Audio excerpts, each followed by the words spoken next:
Everyone passed their temp checks today? Yes. All right. All right. Still don't see social distancing. Hey guys, can you get later? Just later. We're just later.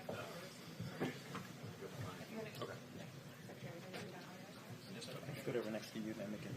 Oh, don't hide him. Nope. I don't want to get up. Important place there. You're doing a great job right there. Okay, yeah, thank you. Thank you.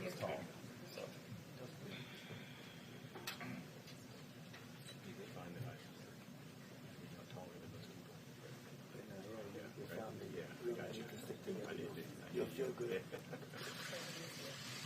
Good afternoon, Mr. President. Vice President. Beautiful day outside.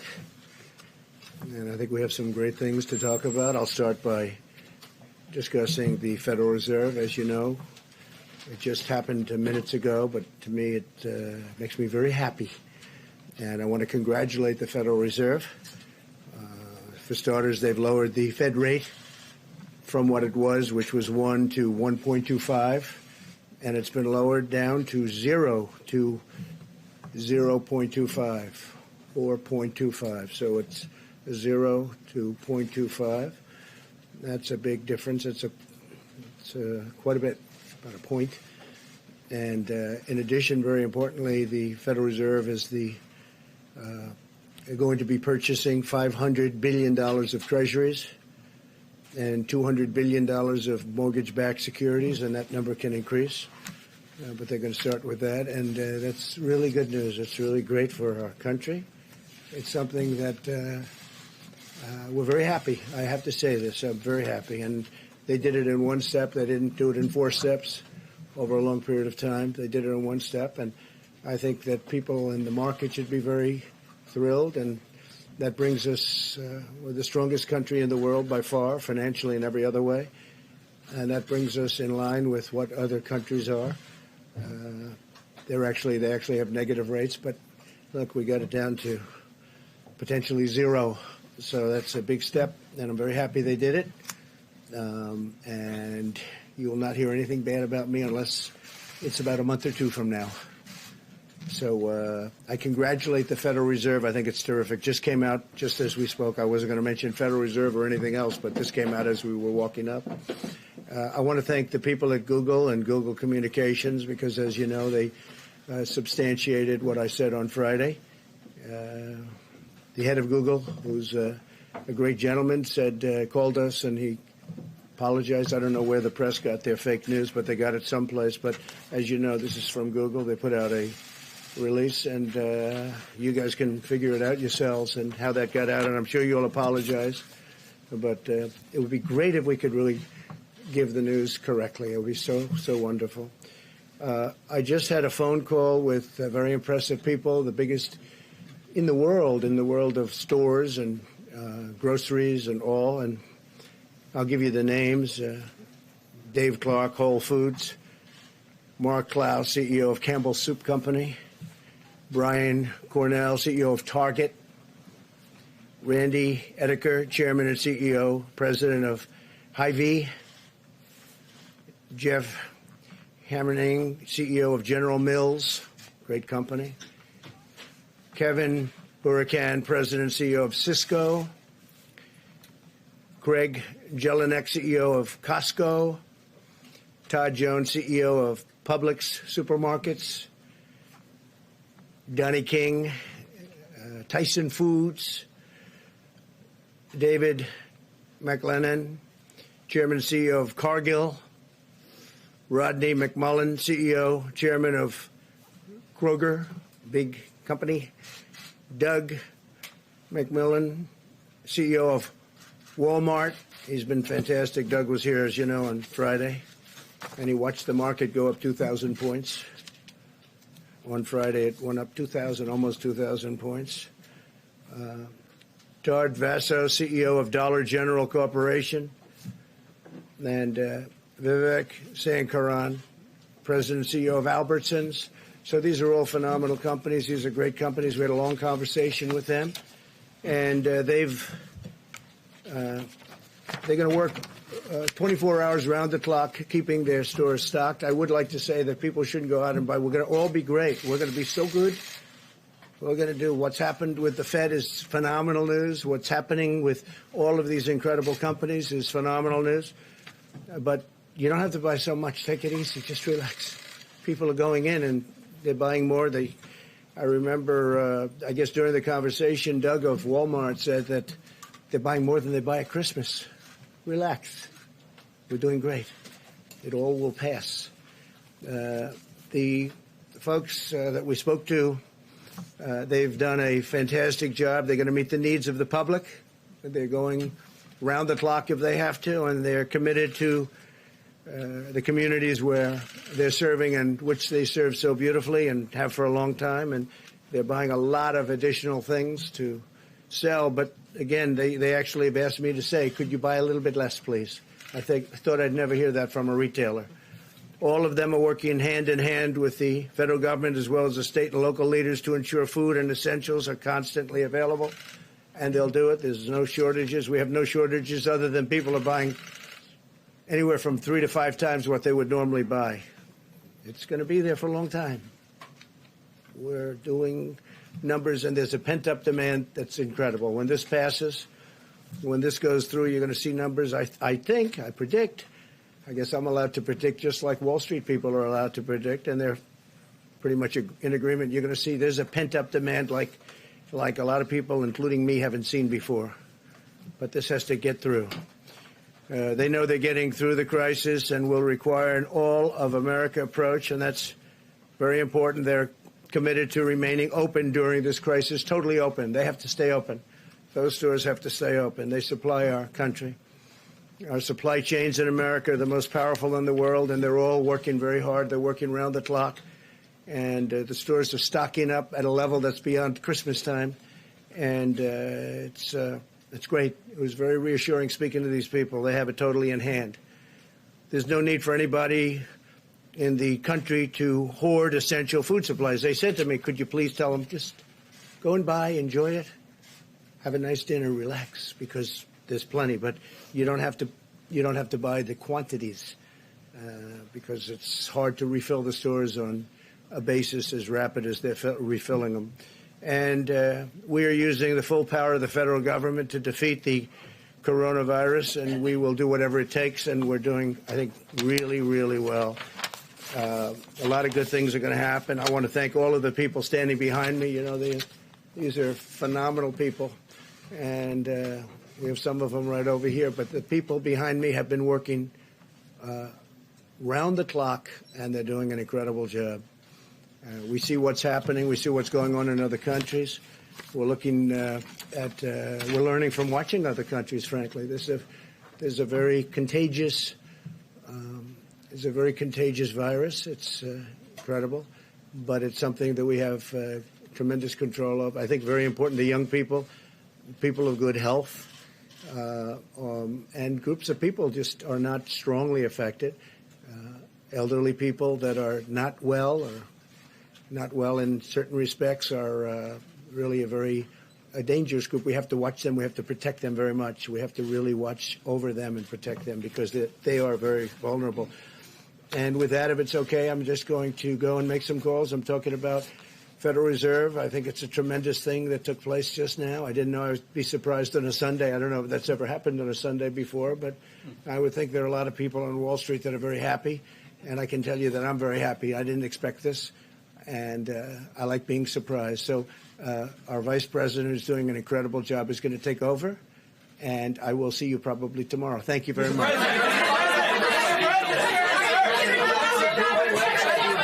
Bars and restaurants closed. Well, thank you, Mr. President, and good afternoon. With more than 2,900 cases of coronavirus in 49 states across the country, I want to assure the American people that this administration, all of our partners at the state level, and local health officials have no higher priority than the health and safety of the American public. And at the President's direction, we will continue not only a whole-of-government approach, but as we'll discuss today, we'll continue to build on a whole-of-America approach to confront the coronavirus across the country. The health experts continue to confirm to us that based on the latest information, for the American people as a whole, the risk of serious illness remains low.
Day of prayer. We've seen places of worship implementing policies to keep those most vulnerable safe, and also we're seeing communities of faith already stepping forward to support and to encourage those most vulnerable. I heard tell of a church back in Indiana that's actually no longer having services till April 10th, but in the meantime they'll be offering daycare to the children of healthcare workers in central Indiana. And churches all across the country are taking the opportunity to reach out and put feet on their faith, and it's truly inspiring. As the President mentioned today, he spoke today to leaders in the grocery store industry and where people buy our food, and we heard and we're reminded that America has the most efficient and effective supply chain in the world, and it's working just fine. As the President said, he received a commitment from those grocery store executives that stores will stay open throughout the days that lie ahead. We were told that hours may be reduced to allow for cleaning and to resupply, but American families can be confident your local grocery store is going to be open, it's going to be well supplied, and they specifically asked us to encourage Americans just buy your weekly needs in grocery, because the grocery stores will remain open. Also, very movingly, those same executives all reiterated their commitment to continue to support local food banks in the way that our grocers continue to do around America. Tomorrow, the President and I will be briefing all the nation's governors, states and territories, and the District of Columbia. We'll be speaking about the progress that we're making, and we'll be speaking to them specifically about our widening partnership on expanding testing to the American people. So allow me to speak to that issue, and then I'm going to recognize Admiral Brett Kouar, who will describe for us the excellent work the Public Health Service is doing. Dr. Birx will describe the importance of the new national public-private partnership for diagnostic testing that is going to open the door to thousands of more tests in real time for the American people in the days ahead. First, some fundamentals. As the American people know, testing is now available in all 50 states. Either state labs are either conducting the tests themselves or the CDC is processing tests. They're using the traditional manner of a manual test that allows for 40 to 60 tests a day. It is among the reasons why the President several weeks ago tasked this group at the White House to reach out to commercial labs around the country and forge that public-private partnership that would bring the high speed, or more accurately, the high throughput testing for coronavirus available in real time. And based on the unprecedented speed of the FDA, which last week approved high throughput coronavirus testings for Roche and Thermo Fisher, we will now have access in the days ahead to more than 2,000 labs across the country that have the equipment today to process coronavirus tests much more rapidly and a much higher volume for the American people.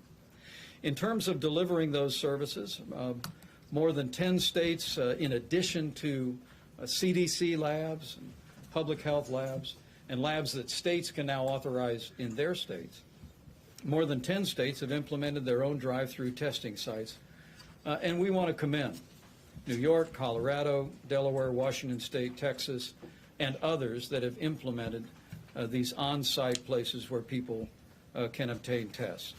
Most are using the current CDC testing, the manual testing, but we are working closely with our governors, as you will hear momentarily, to make sure that the new testing regimen is available for their remote sites as well.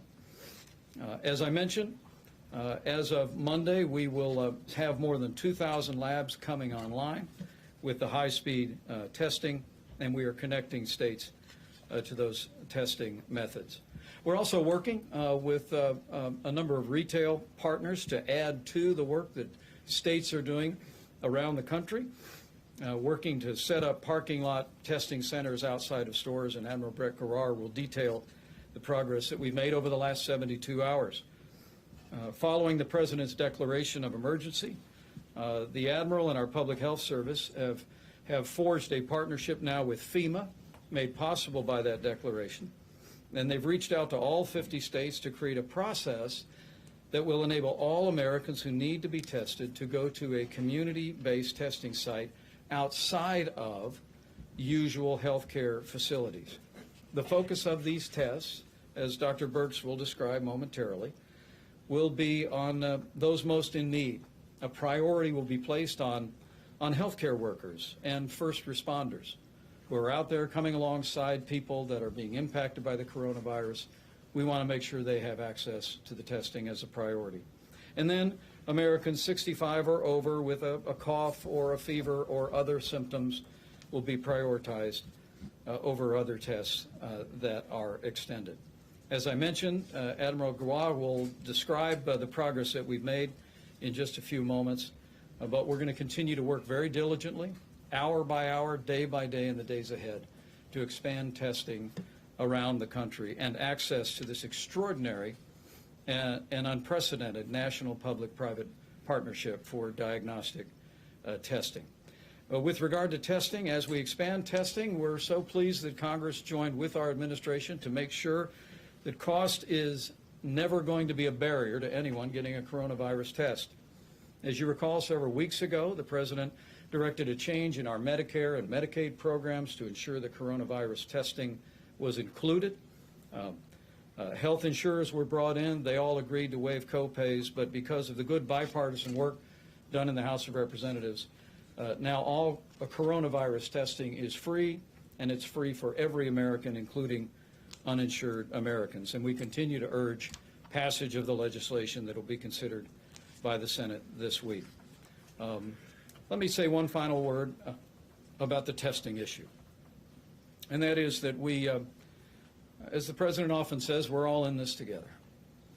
And it's absolutely important that as we expand testing resources across the country, beginning by prioritizing the areas that CDC and our state leadership tell us are most important, it's important that the tests are available for people that are most in need and for our healthcare workers and first responders that are helping them and supporting them. As Dr. Birx will describe, the testing that is available should only be done if for any reason you think you may have the coronavirus. We encourage people to consult their doctor, and if you're symptom-free, we encourage you to work with us to make sure the testing is available for people that are experiencing symptoms.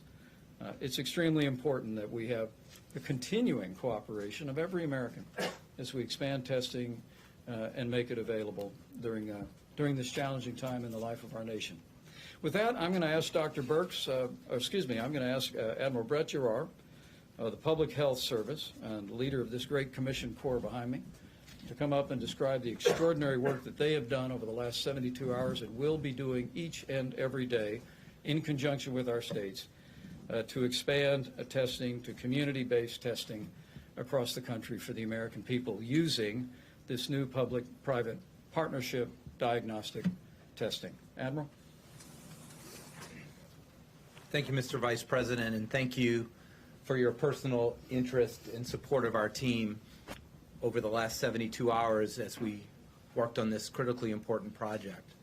So as the Vice President said, over the past 72 hours, we have developed and are beginning to implement now a process and a program of testing that will enable Americans who are in need of coronavirus testing to be tested effectively and efficiently according to a few principles. Number one, we want to assure that those most vulnerable and those impacted are able to be prioritized.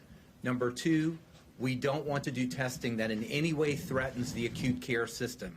In other words, we don't want people going to hospitals and acute care clinics where, number one, they could infect other people or subject themselves to infections. And number three, we want to balance the needs across the entire healthcare system among diagnosis but also treatment. In other words, we want to balance the stress on the strategic national stockpile and all our commodities so that everyone gets all the materials they need. So what did we do? Because, as the Vice President said, last week's historically fast approval of high throughput testing, we are now in a new phase of testing. And you've heard Dr. Fauci talk about the new phase. So we're going from somewhat manual, relatively slow phases to a testing regimen that we can test many tens of thousands to hundreds of thousands of individuals per week and maybe even more. We will have 1.9 million of these high throughput tests available this week, with numerous labs, up to 2,000, starting to turn the lights on beginning this week and rolling out over the week.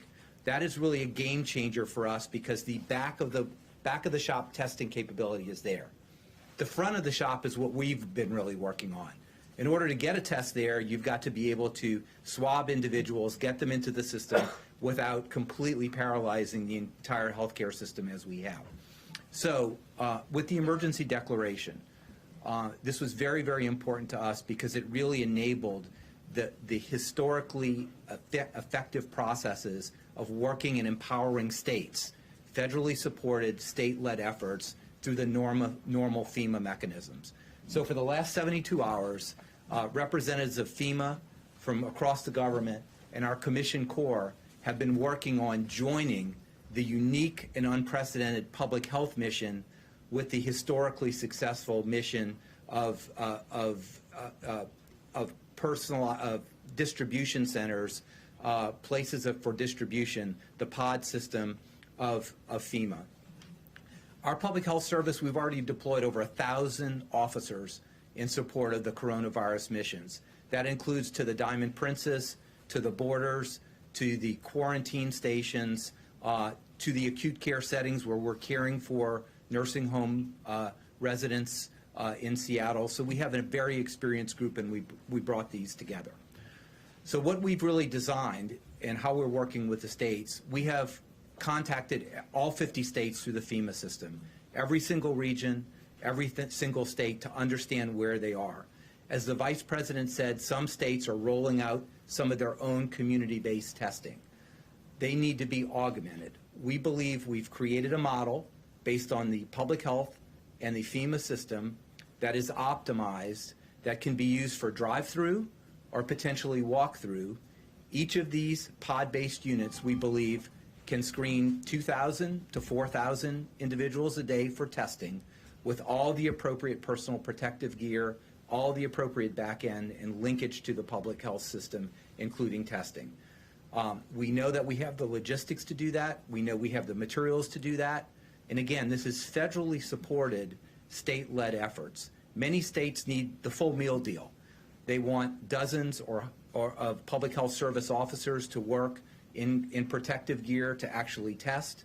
They need supplies like protective gear. They need swabs. They need the logistical supports. Other states only need a fraction of that. They may have all the personnel, but they really need the know-how, the template, and some of the gear that we provide.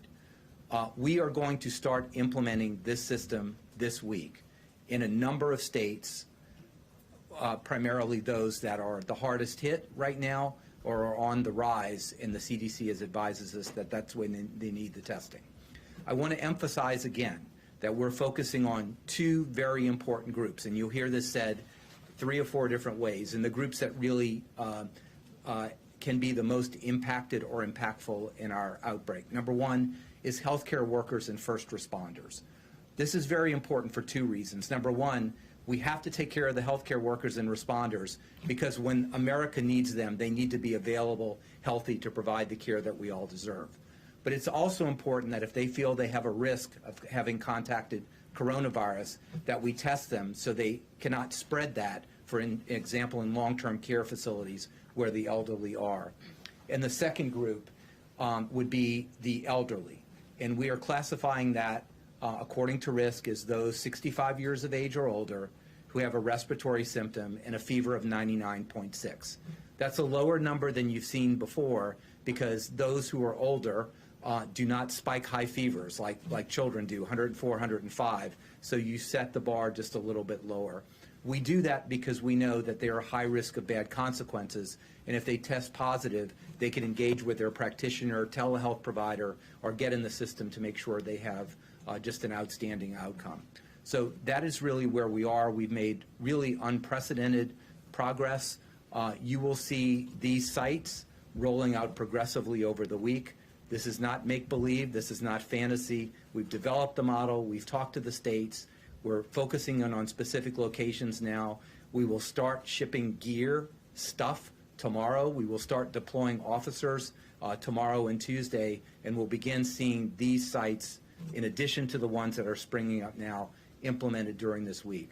We will have the capability of testing tens of thousands of additional people through these sites every week, in addition to all the capability that's now going to be distributed in the 2,000 laboratories in the major central core laboratories. And I know you have a number of questions that hopefully in the question and answer session we'll be able to answer for you. But I think this is just a great linkage. I'm a pediatric ICU doctor. I take care of sick people. I know what happens when you get respiratory illness. The Surgeon General is an anesthesiologist who takes care of people who have respiratory difficulties and manages that. So we know how this works. We've been there. The most important thing we've worked on right now is making testing accessible because of the advances of the FDA and private industry to make these high throughput tests. Now we can work on the front end. With the emergency declaration, we have all the tools, and all of government has really come together with industry, not just government and states. It's really been private industry, the manufacturers to bring the swabs, the personal protective gear, the laboratory testing, the shipping, the fronts with Walgreens and Walmarts working as potential sites. This has been something in my mind has been unprecedented, the entire society approach working so intensely over the past, certainly over the past weeks, but incredibly on this project over the past 72 hours. Thank you, Admiral. And let me say, we are moving out now that we have the public-private partnership with the major commercial labs. And now you have our public health team as well as FEMA moving out, connecting to the states to deploy these point of distribution community centers. We'll also be working closely with members of the media in individual jurisdictions, as well as we're working with Google and other tech companies to make sure that there's online resources where people will be able to readily access a questionnaire that will walk them through the symptoms and whether or not a test might be indicated. And also, in the days ahead, we look forward to that same website being able to direct people to the nearest community center or drive-through center that's available. But let me introduce Dr. Deborah Birx to speak about that patient experience and about the importance of the right people seeking the testing in the days ahead. Doctor? Thank you. Thank you, Mr. Vice President. Let me just start by recognizing the men and women of the military who are serving us every day. They are my brothers and sisters. I was privileged to serve alongside them for quite a long time. But critically, I just want to recognize at this moment the Public Health Commission Corps behind me. The Vice President, although he didn't speak to this, actually went to see them yesterday at the place where they were working so that we wouldn't disturb them, because of their level of dedication and work through the last really 48 hours nonstop. So thank you. Thank you for your work, and thank you for the work that you brought together, and thank you, Admiral, for explaining it so quickly. Let me just go back to the way laboratory work is done in the United States. I think all of you know, when you go to your doctor and you need a lab test, it is either done in your doctor's office or it's done in the lab that they send you to. When we started this emergency response to this virus, we started with what we knew, and that was the flu platform that we used for surveillance. It wasn't set up in your doctor's office. It wasn't set up in our hospital laboratories. It was set up in state and local labs and at the CDC. Over the last 2 weeks, we've been working with the groups that have served you for decades, the commercial laboratories that you don't see, but your specimen goes to ensure they had the full capacity to meet the needs of the American people. Because it wasn't going to be 50 to 100 to 1,000 tests. It was going to be tens of thousands of tests that would be needed to be done. And so the last 2 weeks has been spent on really getting what you are used to, the full force of the clinical laboratories in service. At the same time, what you heard described here is how do we serve the needs of the people in the community, where they reside, where we know when we're talking about people with vulnerable conditions, immunosuppression, medical conditions, or the elderly, that we don't want them having to sit for long times in doctor's office and hospitals' waiting rooms. And you see what state and local governors have done to move past what we would normally do, a referral to your doctor's office and to your hospital, but really providing community-led services to provide this testing. What the federal government is doing is augmenting that, augmenting the innovation that existed in South Korea, brought here to the shores of the United States, and brought in our own novel way, but utilizing our healthcare delivery system, which is different than South Korea, and adapting our work to our system. So, to the hospitals and to the laboratories. We know that there will be pent-up demand for this. Make sure every hospital and every laboratory, I'm speaking to the people who work in labs like I did myself, make sure you have enough pipette tips, pipetters, and all of the equipment that you need to run this laboratory. You know what you need. Make sure you have that and have that available for these tests. Because we know with this increased sampling, this increased ability to have community access, additional samples will be going to these laboratories. They can manage the high throughput, but they need all of the supplies that they would normally need to run these tests. Think of it, if you're doing HIV viral load, same thing, just what you need. You know what you need, make sure you have that. That will be run, and the most important thing I know for each and every one of you is how am I going to get my results?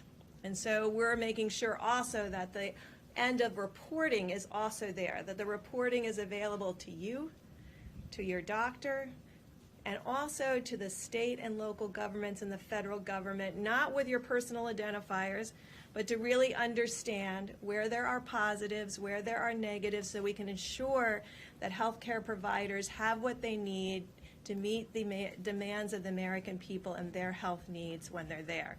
Now let me just say one bit about reporting. So you will notice as these tests roll out over this next week, we will have a spike in our curve. For those of you who watched China and China reporting, remember when they changed their definition and all of a sudden there was a blip in their curve? We are going to see that.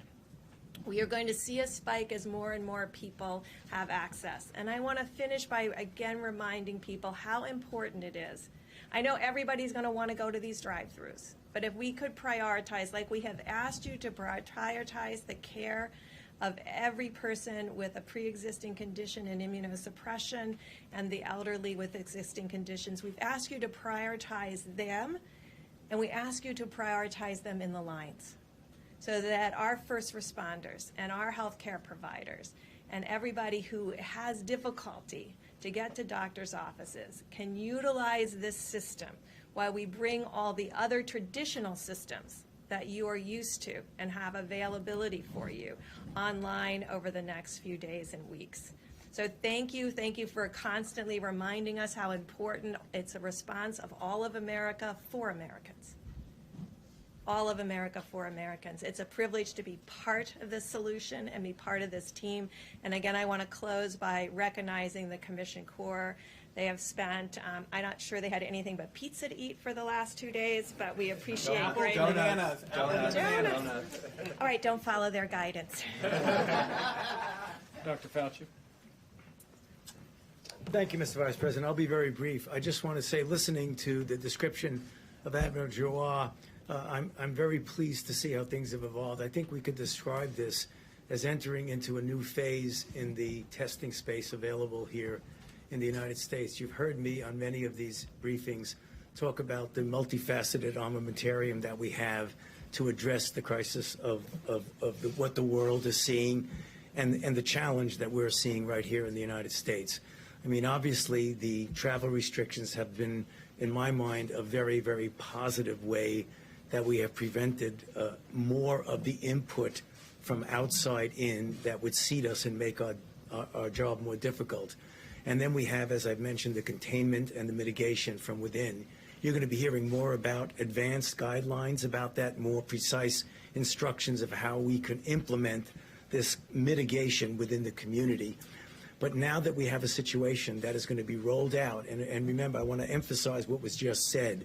We're not going to go from here to there overnight. It's going to be a gradual ratcheting up that I believe is going to happen quickly, so that then we can start talking about things and put behind us the multiple understandable questions about testing and move on to see how we can make this multifaceted approach really work for us. Because as I've said many times, and I'll repeat it, the worst is yet ahead for us. It is how we respond to that challenge that's going to determine what the ultimate endpoint is going to be. We have a very, very critical point now. If you look at the curves that I've described multiple times, this window that we're in is going to be very important for us to stay ahead of this curve. Thank you. Stay close. Questions? Mr. Vice President, we've seen a number of communities across the country that are starting to either close restaurants, some are even doing curfews. Do you envision this happening kind of nationwide, where you'll see some rules come to effect saying, you know, we don't want people out at places that are not essentially a Walmart or a grocery store or some kind of a testing center? And then also, I would be curious to see, we've also heard so many from travelers today that were coming back from these airports, people that were flying back, they were so concerned. I'm sure the Secretary will address it, but these folks that are wondering now, did they catch it because they were stuck waiting in line for hours and hours at customs? Your thoughts on that, sir? Well, we will have updated guidelines tomorrow morning for you that are being vetted now with CDC and all of our top healthcare experts. But what I would just recommend to the American people is to review those federal guidelines and know that we'll also respect and defer to decisions that are made by governors, by state health departments about what's best for that community. What my health care team, some of the best people in the world, tell me very regularly is that it's very important that you follow the data, you make decisions based on the circumstances that are taking place in that community, and but we'll have more broad-based recommendations for the American public tomorrow. And let me say, I'm going to ask the Secretary to come up and speak about the screening issue. The President made a decision to suspend all travel from Europe. That is underway now, and as of midnight Monday night, we will be suspending all travel from the UK and Ireland as well. But Americans may come home, but out of an abundance of caution, we are engaging in healthcare screenings at 13 different airports around the country. We're working diligently in that regard to put the safety of the American public first, and we're asking returning Americans to self-quarantine for 14 days if they've been in those countries, in Europe, and as of Monday, the UK and Ireland that are being impacted by the coronavirus. But the Secretary and I spoke this morning. I spoke with Governor Pritzker and Senator Richard Durbin of Illinois this morning about some challenges at O'Hare Airport, and I'm going to let the Secretary speak to how we are addressing those going forward. Mr. Secretary. Well, yesterday we began processing, again, the travel restrictions from passengers from the Schengen area, which totaled more than 40,000 passengers yesterday. So to give you an idea, in one day, we processed over half of the total number of individuals we have processed medical screening since February 2nd. So that is an enormous challenge that we have placed on our officers and contract medical staff at airports, and they are stepping up. But to be clear, the lines, again, that we saw overnight at a limited number of airports, including Chicago, are unacceptable. Acting Commissioner, CBP Commissioner Morgan also believes they're unacceptable and has personally engaged leadership at all 13 funneling airports. We did make the necessary adjustments at 12 of the funneling airports. However, again, at Chicago, those adjustments were not made quick enough, but we have course corrected. We've adjusted our processes. We continue to surge personnel, and we are certainly glad to see certain airports and certain airlines step up, partner with us, and help address this unprecedented situation. As I walked in here today, so far today, at all of our funneling airports, to include Chicago, we have an average wait time of 30 minutes. So we addressed the problem, we identified the problem, addressed it, and we have fixed it, and we look forward to, again, accommodating passengers this evening as well. I understand the frustration that some passengers who are returning to the U.S. might have with some of these procedures, but I would just say, and rest assured, that we are continuing our strict protocols of looking at individuals as they come into the country, make sure that they are medically screened, make sure that we are capturing the information for the public health officials, the state and local officials, and we'll continue to do that, and we've done that specifically at the President's request. Mr. Secretary, has there been any talk, sir, of any sort of shutdown of domestic air travel at all? Well, we continue to look at all options, and all options remain on the table to address, and we'll certainly adjust as the medical professionals at CDC address the medical situation. Good job. Mr. Vice President, Dr. Fauci this morning said that the federal government should do whatever it takes to increase Americans' social distancing and encourage that practice. He didn't rule out the possibility of a national lockdown. If Americans don't take those steps on their own, is that something that the federal government is prepared to do? And secondly, I'd also like to know, the president, we just heard him say Americans should relax. Why aren't we hearing more from him about what Americans can do as they are seeing this huge impact on their daily lives, whether it's at airports or at restaurants or other places around the country? Well, everything that the White House Coronavirus Task Force does is at the direction of the President of the United States. All the efforts of all federal agencies in cooperation with state governments and local health officials is reflective of the decisive leadership the President has brought this early on. It's important to remember that the President on January 31st suspended all travel from China. I said to Dr. Fauci, who I'll call up to address your other question in a moment, I said to Dr. Fauci today, as we look at Europe now being the epicenter of the coronavirus, that I asked him if we had not suspended all travel from China, what our circumstance would be, and he essentially said we'd be where Europe is today. And the President also took the actions with regard to Europe and recently expanded those. So the American people can be confident that President Trump is going to continue to act without hesitation on the advice of our healthcare professionals to put the health and safety of the American people first. But with regard to the statement that you made, I'm going to let Dr. Fauci address that as well. Yeah, I meant everything I said this morning on the shows. That really, to protect the American people, we'll consider anything and everything on the table. You're going to see some advanced and updated guidelines tomorrow that are going to address some, but not all, of the questions and concerns. But on a day-by-day basis, we look at this, and literally, we will do everything that we can to make sure we safeguard the health and the well-being of the American people. And that means everything and anything we'll consider. For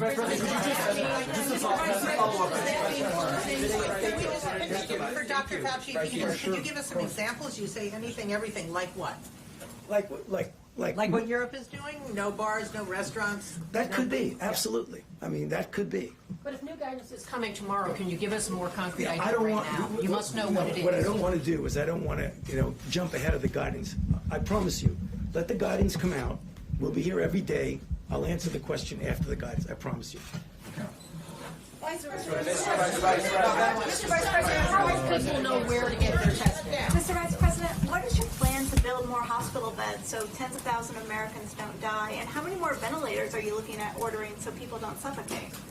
Well, let me let the Secretary step up. I know that there's a long-term planning that takes place at HHS for those circumstances. And when I traveled to HHS yesterday, we reviewed all the numbers about stockpiles, everything from masks to ventilators to gowns. Mr. Secretary, you might just speak about capacity issues. And let me say, it's a very good question on your part. Right now, our focus as the White House Coronavirus Task Force is to have widespread testing across the country using this new partnership with our commercial labs that the President has forged, and work with states to make those tests available. We're also going to continue to work